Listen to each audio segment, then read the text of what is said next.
शासकीय कन्या महाविद्यालय बड़वानी में छात्राओं ने पीजी की मांग करने पर उच्च शिक्षा मंत्री डॉक्टर मोहन यादव द्वारा इसी सत्र से ही पीजी की कक्षाएं शुरू करने की घोषणा की।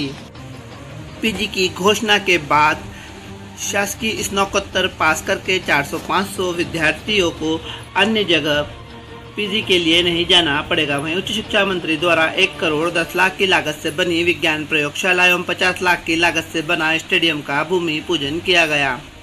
मंच से ही उच्च शिक्षा मंत्री द्वारा पीजी की घोषणा करते हुए बताया कि मुख्यमंत्री द्वारा मेडिकल कॉलेजों में भी अब हिंदी में छात्र पढ़ सकेंगे, जिसकी शुरुआत भारत में सबसे पहले मध्य प्रदेश से की जा रही है। वहीं दूसरे देशों में जहां उनकी मातृभाषा को बढ़ावा दिया जाता है, वैसे ही भारत की मातृभाषा हिंदी को बढ़ावा देने का कार्य मध्य प्रदेश से प्रारंभ हो गया है। डॉक्टर पुरुषोत्तम गौतम, प्राचार्य शासकीय कन्या महाविद्यालय बड़वानी। आज हमारे महाविद्यालय में माननीय उच्च शिक्षा मंत्री श्री मोहन जी यादव जी पधारे और उन्होंने बच्चों की मांग को सुना। इस महाविद्यालय में 38 सालों में आज तक जो है स्नातकोत्तर कक्षाएं प्रारंभ नहीं हो पाई थी। इससे बच्चों को जो है दूसरी जगह जाकर प्रवेश लेना पड़ता था। माननीय मंत्री जी की घोषणा से इस क्षेत्र के बच्चों को बहुत ज़्यादा लाभ होगा और हमारे यहाँ से लगभग 400-500 बच्चे जो स्नातक परीक्षाएं पास करके जाते हैं, उन्हें आगे पढ़ने का यहीं महाविद्यालय में अवसर मिलेगा और इसी के साथ साथ हमारी महाविद्यालय की छात्रों की संख्या भी बढ़ेगी। आज का मतलब क्या क्या लोकार्पण करा? आज महाविद्यालय में 1 करोड़ 10 लाख रुपए से विज्ञान की नई प्रयोगशालाओं का लोकार्पण हुआ। इसी के साथ 50 लाख रुपए से स्टेडियम स्पोर्ट्स कॉम्प्लेक्स का जो है भूमि पूजन हुआ और अति शीघ्र जो है हमारे 3 करोड़ 53 लाख रुपए के अध्ययन कक्ष का जो है लोकार्पण होने जाएगा। अगर कई सौगातों की एक तरह से बरसात हो जाए तो वो आनंद अलग आता है।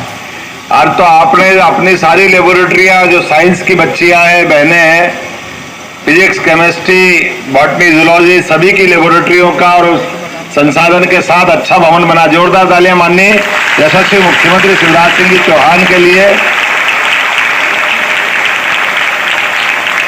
और स्पोर्ट्स के नए कार्यालय का भूमि पूजन भी हुआ। मेरी अपनी ओर से बड़वानी के अंदर लगभग आज में 45.5 करोड़ के भूमि पूजन लोकार्पण का काम हुआ है। बड़ा काम है। मानो तो ऐसा लग रहा है हमारे यहाँ शिक्षा की नगरी 5000 साल से उज्जैन मानी गई। भगवान कृष्ण जहाँ स्वयं शिक्षा ग्रहण करने आए, मुझे लगता है बड़वानी उज्जैन की छाया बन गई। इतना मजा यहाँ भी आ रहा है। आज आपका ये विषय लिखा हुआ है कि हिंदी में ज्ञान का प्रकाश विषय पे संगोष्ठी। हम सब कितने सौभाग्यशाली हैं। दुर्भाग्य हमारा एक निकल गया। काल के प्रवाह में हमारी राष्ट्रभाषाओं पे, हमारी बोलियों पे जो आनंद आना चाहिए था।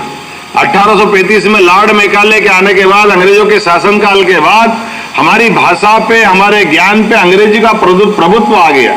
मैं भाषा का विरोधी नहीं हूँ, भाषाओं का सबका सम्मान होना चाहिए, लेकिन हमारी अपनी माँ तो माँ होगी, पड़ोसी हमारी माँ मौसी जो बोलते हैं उनको, लेकिन माँ का स्थान तो वो नहीं ले सकती ना। ऐसे राष्ट्रभाषा जो हिंदी है, हमारे यहाँ दुर्भाग्य से इस भाषाओं को लेकर के विवाद कर दिए गए।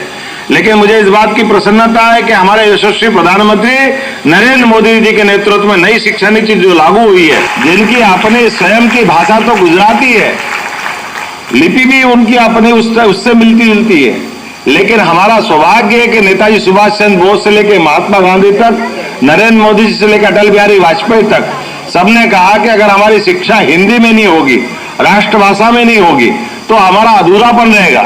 और दुनिया के कई सारे देश ऐसे, रूस है, जापान है, अमेरिका, इतने सारे देश है, उनमें से आप देखो जिनने अपनी राष्ट्रभाषा में उन्नति करी, फ्रांस हो, जापान हो, सबने अपनी भाषा में उन्नति की।